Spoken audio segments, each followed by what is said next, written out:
সমুদ্র থেকে তৈরি করা হয় লবণ, একেবারে পানি দিয়ে, মানে সেই পানিকে শুকায় তারপরে কিন্তু এই লবণগুলো তৈরি হয়। দেখতে পারতেছেন দর্শক, আমি এই মুহূর্তে আছি কক্সবাজারে। আর কক্সবাজারে এমন একটা জায়গায় আসছি, এখানে হচ্ছে মেরিন ড্রাইভের রাস্তা। তো এখানে এই যে দেখেন, আমি পাইলাম সমুদ্রের থেকে হচ্ছে লবণ যেখানে চাষ করা হয় এখানে আসছি।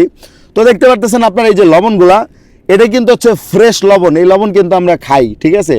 এই লবণ খাই, বা অনেকে হচ্ছে যে নোনা ইলিশ বানায়, মাছের জন্য ব্যবহার করা হয়, সব কিছু কিন্তু এই লবণ দিয়েই, ঠিক আছে? তো ভাবতে গেলে দেখা যায়, দেখেন অবাক করা কিছু বিষয়, সমুদ্রে এখানে কিন্তু পানি, এই পানি থেকে কিভাবে যে লবণ তৈরি হয় এটা কিন্তু আসলে আপনারা অনেকে জানেনও না। জাস্ট পানিটারে সমুদ্র থেকে মেশিন দিয়ে এখানে টাইনে নিয়ে আসে, আসার পরেই মনে করেন হচ্ছে ওই পানিটারে দিয়েই মনে করেন হচ্ছে এইভাবে লবণ বানায় ফেলে। তো সিমলা কখনো দেখছো তুমি? না ভাই, আমি কখনোই দেখি নাই, আজকে প্রথমবার দেখতেছি। সরাসরি লবণ দেখতে পাইলা, কেমন লাগতেছে? খুব ভালো লাগতেছে। ভালো লাগতেছে? হ্যাঁ। আচ্ছা, তুমি আমার এই যে আমি দেখাইতে আনছি, আমার 500 টাকা